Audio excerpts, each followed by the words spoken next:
Confirmed, I'm seeing good things happening at CNN.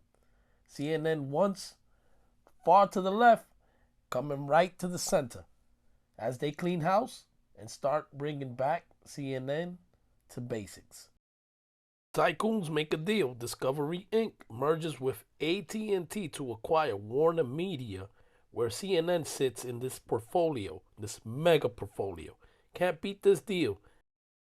AT&T received an amazing IRS ruling on the planned tax-free mega merger. This deal was set to close back in May of 2021. Took a couple of months, and now it's complete. Let's see what the owner has to say. How about news, John? Is there any place for news in a streaming world? And obviously CNN is going to be part of this company. I don't know how to view that. I would assume there's any number of potential suitors for that property should Mr. Zaslav and the board decide that it really doesn't fit.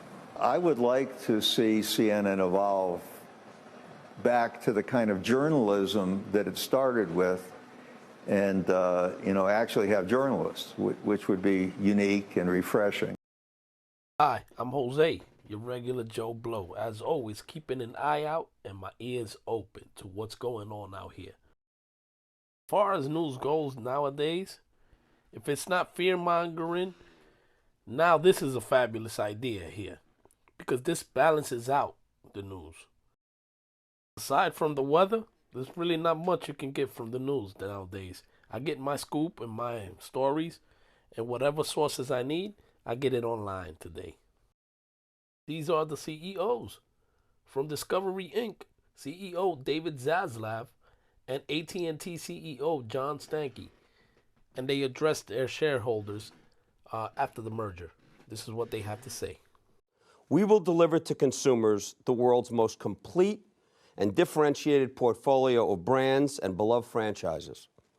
From the storied Warner Brothers Studios, the pioneering and exceptional HBO, the extraordinary journalism at CNN, the remarkable love for the Discovery Channel, HGTV, Food Network, the Oprah Winfrey Network, the Turner Networks, and so much more. The new company will put storytelling, journalism, and creative talent at the center of everything that we do.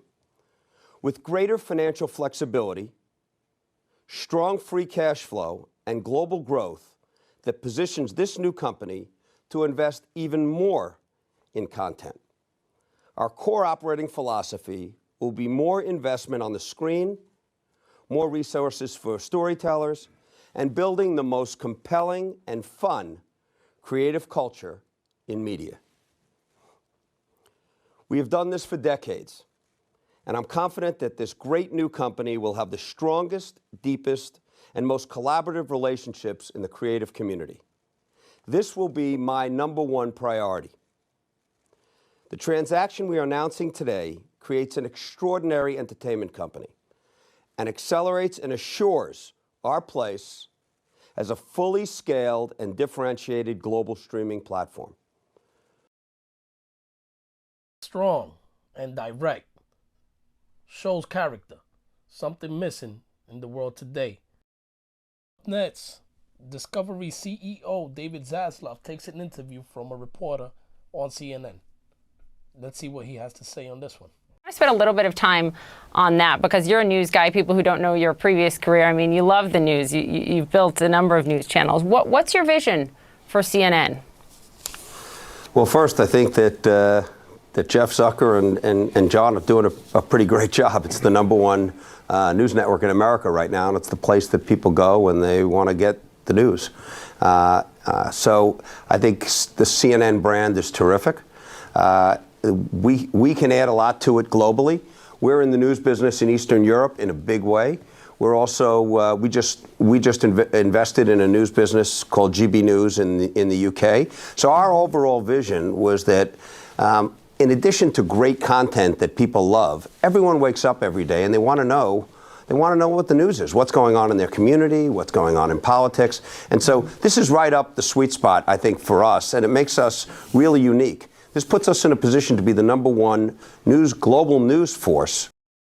So now that we're all caught up, that was then, this is now. Has he kept his word? Let's find out. So I caught these next clips on the Rebel Capitalist show, one of my favorite shows hosted by George Gammon. He makes several videos a day. He keeps his audience in the loop. And as he goes on, he keeps you up with the trends in real time. I'll leave his link in the description below. Let's see what George Gammon had to say. To the kind of journalism where they're actually reporting the news and not creating propaganda. I mean, I think that is epic. I mean, this is a massive game changer if this comes to fruition. Why? Because if the typical CNN viewer out there actually starts hearing news, data, facts, and not propaganda, I think that's going to open up more people's eyes than potentially I and pretty much everyone in the alternative media space could do with our efforts going into 2022. I mean, just think about that for a moment. If every one of your friend and family member Freds, the average CNN viewer, just started to get news, not propaganda, I mean, that would have a dramatic impact on society. I sense a lot of enthusiasm. So let's see what the new journalism is all about. Polling is showing that President Biden is struggling to instill confidence in the American public on some key issues. One of the most noticeable areas of concern is the economy. Joining us now, CNN senior data reporter Harry Enton. When we're talking about Joe Biden in the economy and the polling on it, just how bad is it? Terrible. Terrible. Look historically. Look, we can look at the net approval ratings on the economy since 1977 at this point in a presidency, and that's the approval minus disapproval on the economy. Look at Joe Biden in 2021, minus 15 points. He's well underwater. That is even lower than Jimmy Carter was in a CBS News New York Times poll at the beginning of January 1978 when he was at minus 8 points. You can see that Biden's even worse than Trump and Obama were, and they were in the negative territories at minus 4 points.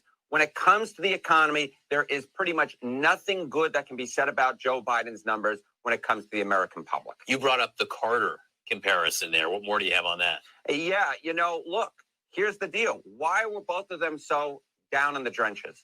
And what you can see is if you ask folks about inflation, is inflation a serious problem or concern? 84% of Americans say, yes, it is right now. Back in December of 1977 under Jimmy Carter, it was 79%.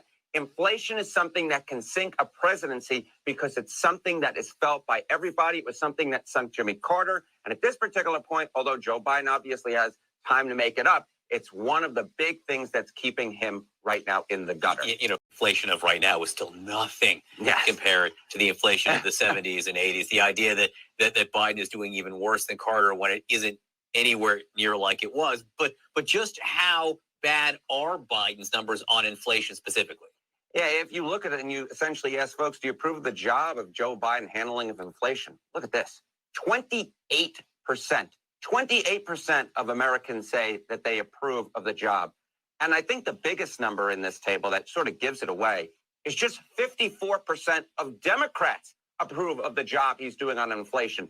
In this era of polarization, it's not surprising to see that only 6% of Republicans approve. But the fact that only 54% of Democrats approve, look, they are looking at the numbers. They are feeling in their pockets. Yeah, historically, if you look at the actual economic measures, perhaps it shouldn't be comparable to Carter. But when it comes to actually how folks are feeling, it clearly is. 54% among Democrats. That's a problem.